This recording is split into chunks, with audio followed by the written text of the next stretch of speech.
जय श्री राधे। पूज्य श्री सद्गुरुदेव भगवान के चरणों में प्रणाम। पूज्य रुक्मणी बाई जी का जीवन चरित्र। अचानक उस कुंठित मीरा की जड़ता में कुछ परिवर्तन दिखलाई दिया।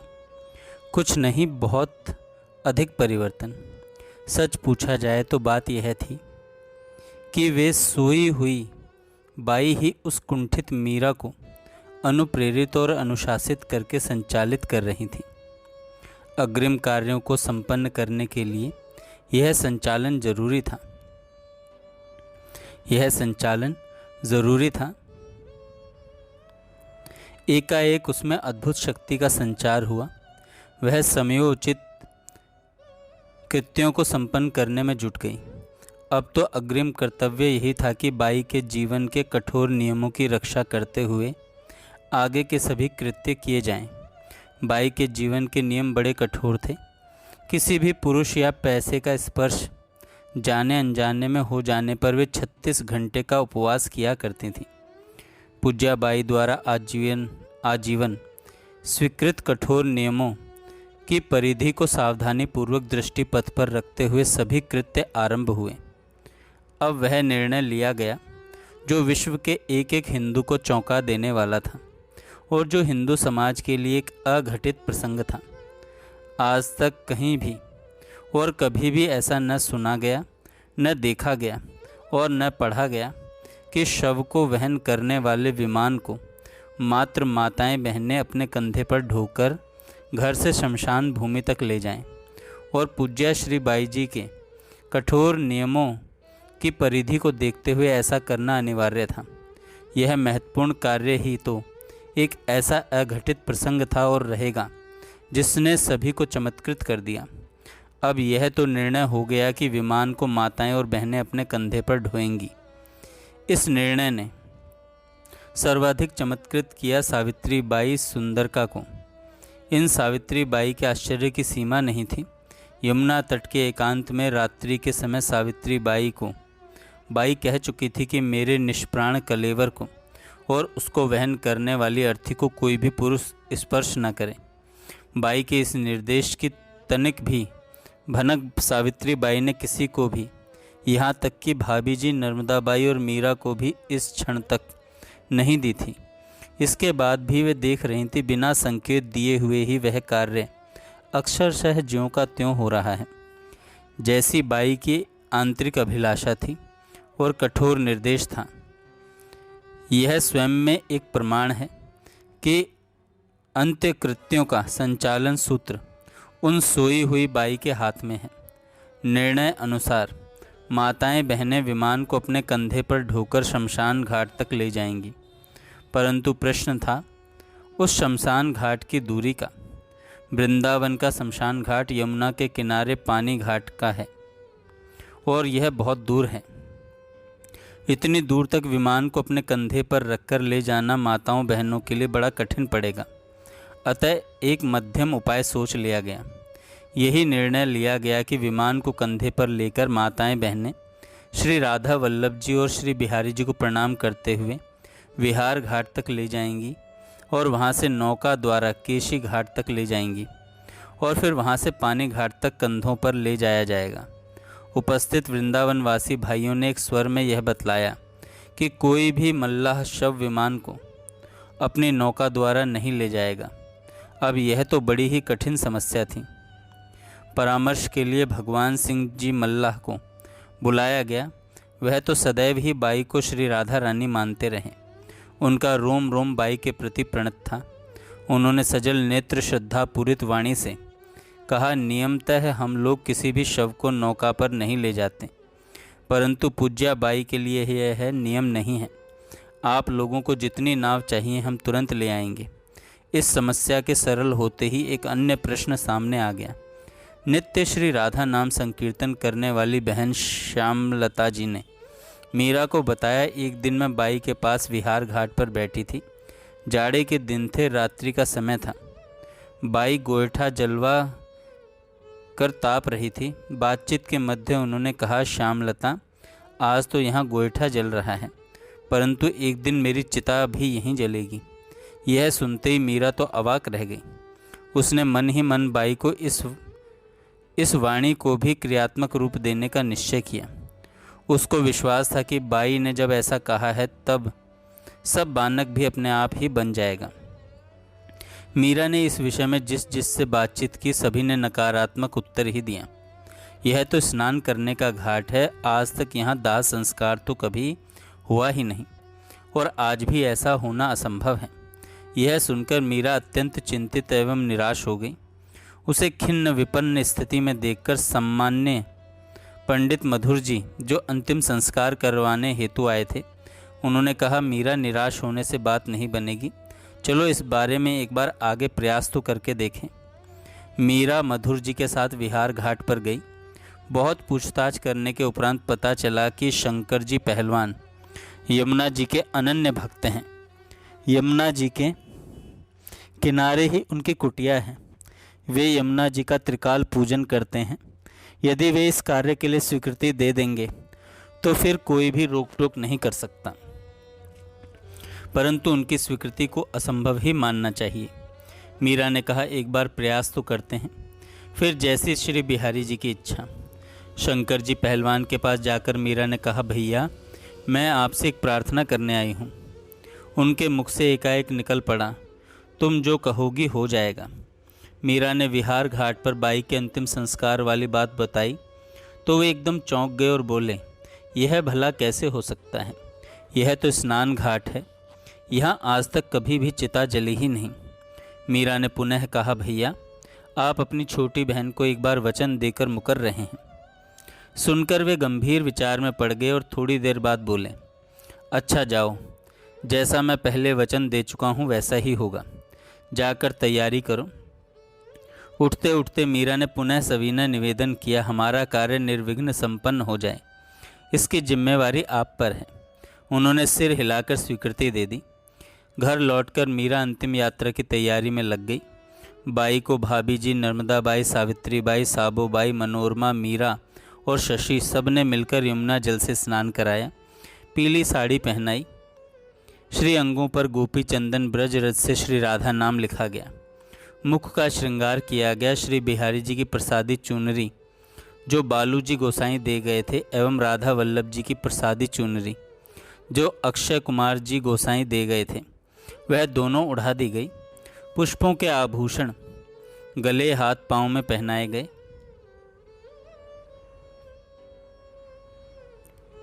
इसके पश्चात श्री वृंदावन धाम के सिद्ध संत पूज्य श्री बालकृष्ण दास जी महाराज ने पुष्पमाला, पुष्प इत्र अर्पण किया। उनके साथ परम आदरणीय श्री ठाकुर घनश्याम जी तथा परिकर वर्ग सभी ने पुष्पार्चन किया। श्री हरिदास जी नगर वाले पूज्य श्री विश्वेश्वर शरणदास जी महाराज भी उपस्थित थे। दर्शनार्थियों को अपार भीड़ एकत्रित थी। सबने प्रणाम किया और पुष्प चढ़ाए। बहन श्री द्रौपदी बाई रायजादा ने पूज्या बाई के नित्य वंद्य परम श्री भाई जी और बाबा की प्रसादी वस्तुएं सादर सस्नेह समर्पित की। एक विशेष आश्चर्यजनक घटना का उल्लेख करना आवश्यक है। यह बात बाई को स्नान कराने के पश्चात बहनों की दृष्टि पथ पर आई। वह घटना थी कि नर्मदा बाई की साड़ी के आंचल को बाई ने दाहिने हाथ की अपनी 2 उंगलियों और अंगूठे से कसकर पकड़ लिया था। आश्चर्य और परम आश्चर्य को भी महद आश्चर्य में डुबा देने वाली यह अद्भुत घटना थी। बाई को महाप्रयाण किए हुए उस समय तक 15 घंटे हो चुके थे और 15 घंटे बाद विमान पर पधारने के लिए स्नान करवाया जा चुका था। सब ने मिलकर स्नान करवाया था, श्रृंगार किया गया था। उसके बाद यह घटना घटी कि बाई ने आंचल का छोर जोर से पकड़ लिया था। वह विस्मय चमत्कार देखकर सहसा नर्मदा बाई के विस्मित अधरों से विस्मय भरा स्वर फूट पड़ा, देख मीरा देख। बाई का अनोखा प्यार। वहाँ उपस्थित सभी बहनों ने अपनी आँखों से यह दृश्य देखा। सब बहुत चकित और विस्मित हुई। स्नेह आधिक्य में आँखों से आंसू बह उठे। बाई एकदम फूट पड़ी और कहने लगी, बाई, जब तू माँ ने छोड़ ही दी तो इनके पकड़ है। बाई, जब तू हम लोगों को सदा के लिए छोड़कर चली ही गई तो अब आंचल क्या पकड़ती हो। बड़ी कठिनाई से मीरा ने आंचल का वह छोर उन पावन उंगलियों से अलग किया। आंगन स्थित तमाल वृक्ष की परिक्रमा करवाकर विमान यात्रा आरंभ हुई। विमान आरंभ से अंत तक बहनों के कंधों पर ही रहा। विहार घाट पर ही चिता का निर्माण हुआ था। पूज्या बाई के पावन कलेवर को चिता पर विराजमान किया गया। चिता में अग्नि सावित्री बाई, सुंदरका एवं मीरा ने दी। इसके लिए तो बाई ने पहले उनको कह ही रखा था। ज्यों ही चिता की लपटों ने उठना आरंभ कर दिया, उसी समय पूज्य बाबा श्री विश्वेश्वर शरणदास जी एवं परम आदरणीय ठाकुर श्री घनश्याम जी, जो विमान यात्रा में साथ ही थे, उन्होंने भाग बड़ो वृंदावन पायो पद गाया। उपस्थित कई महिलाओं द्वारा यह कहते हुए सुना गया कि चिताएं तो बहुत जलती हुई देखी, परंतु इस चिता की बात कुछ विलक्षण ही है। चिता की लपटें ऐसे ऊपर उठ रही थी मानो नृत्य करती हुई पुष्प वृष्टि कर रही हों। कोई विश्वास करे न करे, किंतु चिता प्रज्वल ने अगले विवरण का एक एक वाक्य अक्षरशः सत्य है। लोगों ने जल का फव्वारा देखा है। फव्वारे के जल की मोटी पतली धारा नीचे पृथ्वी से उठकर ऊपर नभ की ओर जाती हैं, फिर कुछ ऊपर जाकर वह धारा गोलाकार होते हुए नीचे की ओर आती हैं चारों दिशाओं में जल के कण बिखेरते हुए। ठीक यही स्थिति चिता से उठती हुई लपटों की थी। फव्वारे की मोटी या पतली जल धारा के समान वे लपटें ऊपर उठती थीं। ये लपटें लगभग 10-12 फीट की ऊंचाई तक जाती थीं और पुनः फव्वारे की गिरती हुई जल धारा के समान वे लपटें नृत्य करती हुई भूमि की ओर आती थीं।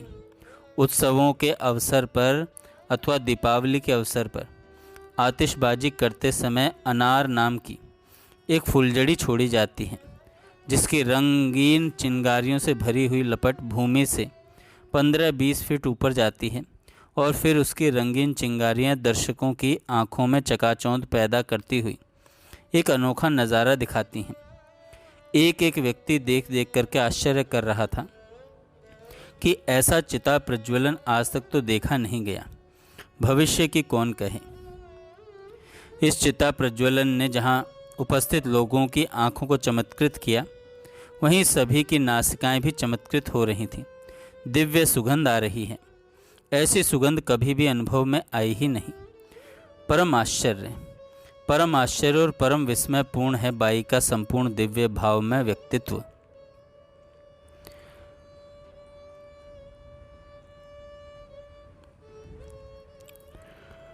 अब तो अवशेष मात्र भंडारा, और वह भी उन प्रेम मूर्ति बाई का जिनका जीवन ही था सबको खिला पहनाकर सुखी देखना था।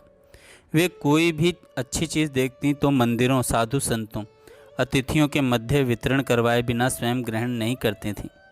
भले ही घोर शीतकाल हो, परंतु किसी भी अभावग्रस्त व्यक्ति को सामने देखकर वे अपने तन के वस्त्र तक देने में संकोच नहीं करती थीं। उस शीत ऋतु में भी रात के समय वे यमुना जी से किसी गर्म वस्त्र को धारण किए बिना ही घर आ जाती। तब उस समय उनके मुखमंडल की प्रसन्नता देखते ही बनती थी। ऐसे ही अपने लिए आए हुए किसी विशेष भोग प्रसाद को पूरा का पूरा दूसरों में सहर्ष वितरण करवा देती थी। यह सब देखकर सेवापरायण बहनें विकल होती थीं कि बाई ने तो कण भी नहीं लिया।